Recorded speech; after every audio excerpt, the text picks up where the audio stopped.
उन्होंने कहा कि महराज मलिक पर पीएसए लगाना सरासर गलत है और उन्होंने इस बात को भी दोहराया कि सजाद गनी लोन का महराज मलिक पर पीएसए आयद करने पर रद्द-ए-अमल असेंबली में हमलों की तहकीकात का मुतालबा किया।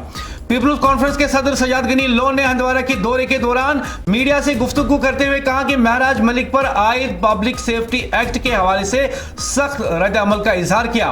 उनका कहना था कि महराज मलिक कोई बड़ा या कोई रईस नहीं, वो जमीन से जुड़ा हुआ एक बावकार और संजीदा शख्सियत है जिन्हें वो खुद पिछले 1 साल से जाती तौर पर जानते हैं। सजाद गनी लोन ने कहा कि फारूक साहब का बयान अगर देखे तो वो अपने तरीके से मामले को जस्टिफाई कर रहे हैं, लेकिन मैं ये कहता हूं कि महराज मलिक के साथ जो कुछ हुआ वो सरासर गलत और नाइंसाफी है।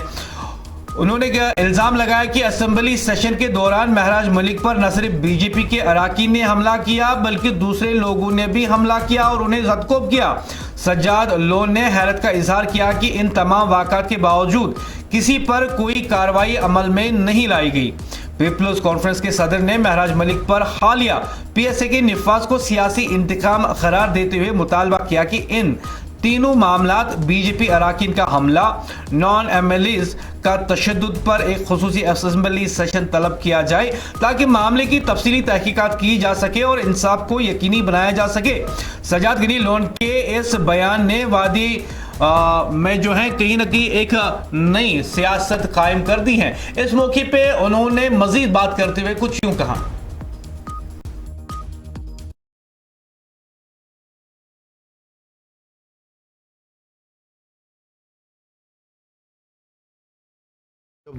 फारूक साहब का बयान देखें तो वो तो तरीके से उसको जस्टिफाई करते हैं। अगर आप उनका बयान देखें तो वो तो तरीके से जस्टिफाई करते हैं। लेकिन मैं ये कहता हूँ कि महराज साहब को मैं पिछले 1 साल से जानता हूँ, जब से ये असेंबली हुआ वो ज़मीन से उठे हैं, उन्हें मेहनत की। वो खचकोट नहीं है कि ना तो कोई लीड है। उसके साथ जो बर्ताव असेंबली में हुआ वो भी अच्छा नहीं था।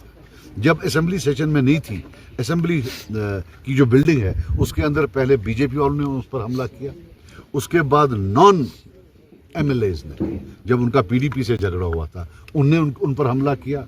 आज तक उन पर कोई कार्रवाई नहीं की गई। और अब ये पीएसए, मैं कहता हूँ तीनों चीज़ों पर, जब बीजेपी वालों ने हमला किया, जब नॉन एमएलएज ने हमला किया और ये जो पीएसए है, इस पर अगर सेशन पर एक सेशन बुलाएं, आखिरकार हम उस पर बात करें। फारूक साहब का बयान